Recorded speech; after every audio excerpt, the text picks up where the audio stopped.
നേരത്തെ ഞാൻ പല പ്രാവശ്യം പറഞ്ഞിട്ടുണ്ട് സെഷൻ വീഡിയോ കാണാൻ വേണ്ടിയിട്ട് നിങ്ങളിവിടെ വരരുത് എന്നുള്ളത്. കാരണം നിങ്ങൾ ഇവിടെ വരുന്നുണ്ടെങ്കിൽ പ്രോപ്പർലി പ്രൊജക്റ്റ് ചെയ്യാൻ വേണ്ടിയിട്ടാണ് ഇവിടെ വരുന്നത്. കാരണം നിങ്ങൾക്ക് ഇവിടെ ഡെഡിക്കേറ്റഡ് ആയിട്ട് മെന്റേഴ്സ് ഇവിടെ എല്ലാവരും ഉണ്ട്. നിങ്ങൾ വരുന്നുണ്ടെങ്കിൽ പ്രൊജക്റ്റ് ചെയ്യാൻ വേണ്ടി മാത്രമായിട്ട് വരാം. നിങ്ങൾ ഇവിടെ വന്നിട്ടുണ്ടാവുക ഈ പ്ലേസ്മെന്റ് ലിസ്റ്റ് കണ്ടുകൊണ്ടായിരിക്കും ഇവിടെ അഡ്മിഷൻ എടുത്തിട്ടുണ്ടാവുക അല്ലേ. ഈ ആൾക്കാരൊക്കെ എന്ന് പറഞ്ഞു കഴിഞ്ഞാൽ വെറുതെ കിട്ടിയതല്ല പ്ലേസ്മെന്റ്. അവർ പ്രോപ്പറായിട്ട് സ്ട്രക്ചേർഡ് ആയിട്ട് ഇവിടെ ഇരുന്ന് 10 മുതൽ 6 വരെ പ്രൊജക്റ്റിൽ വർക്ക് ചെയ്തുകൊണ്ട്, അതായത് ക്ലാസ് വീട്ടിൽ നിന്ന് കണ്ടു വന്നിട്ടാണ് അവരിവിടെ വന്ന് വർക്ക് ചെയ്യുന്നത്. ആ രീതിയിൽ വർക്ക് ചെയ്താൽ മാത്രമേ നിങ്ങൾക്ക് എന്തുണ്ടാവുള്ളൂ, ഈ പറഞ്ഞ റിസൾട്ട് കിട്ടുള്ളൂ. ഈ റിസൾട്ട് കിട്ടണമെങ്കിൽ പ്രോപ്പർ ആയിട്ട് ഈ രീതിയിൽ വർക്ക് ചെയ്തിട്ടില്ല എന്നുണ്ടെങ്കിൽ ഒരിക്കലും നിങ്ങൾക്ക് കിട്ടാൻ പോകില്ല. ഞാനിവിടെ പല പ്രാവശ്യം ഞാനിത് നോട്ട് ചെയ്തിട്ടുണ്ട്. ഞാൻ പലപ്പോഴും ചില ആൾക്കാരൊക്കെ ഞാൻ പേഴ്സണലി ഞാൻ പറഞ്ഞിട്ടുണ്ട്. ആ ആൾക്കാർക്ക് ആ ചേഞ്ച് ഉണ്ട്. ഇപ്പം എന്താ വെച്ച് കഴിഞ്ഞാൽ പലരും ഇവിടെ വന്നിട്ടാണ് വീഡിയോ കാണുന്നത്. അങ്ങനെ കാണുന്ന സമയത്ത് നിങ്ങൾ ഒരുപാട് ടൈമാണ് നിങ്ങൾക്ക് നഷ്ടമാവുന്നത്.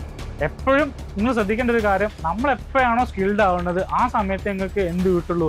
ഈ പറയപ്പെടുന്ന കമ്പനിയിൽ ഓപ്പണിംഗ് വരുന്ന സമയത്ത് നമ്മൾ കൊടുക്കുന്ന സമയത്ത് നമുക്ക് ആ രീതിയിൽ ജോബ് ക്രാക്ക് ചെയ്ത് എടുക്കാൻ പറ്റുള്ളൂ. അപ്പോൾ ആ രീതിയിലാണെങ്കിൽ മാത്രം എന്ത് ചെയ്യുക, നിങ്ങൾ ഇങ്ങോട്ടേക്ക് വരിക. അല്ലാന്നുണ്ടെങ്കിൽ മറ്റൊരാളുടെ ഓപ്പർച്യൂണിറ്റി കളയാൻ വേണ്ടിയിട്ട് ഒരു സീറ്റ് നഷ്ടപ്പെടുത്തുന്ന രീതിയിൽ നിങ്ങൾ എന്ത് ചെയ്യരുത്, ഒരിക്കലും ചെയ്യരുത്. അപ്പോൾ ഇനി മുതൽ ആര് വരുന്നുണ്ടെങ്കിലും ഈ രീതിയിൽ വർക്ക് ചെയ്യാൻ പറ്റുന്ന രീതിയിൽ തന്നെ വരികയാണെങ്കിൽ വന്നാൽ മതി. ഓക്കെ.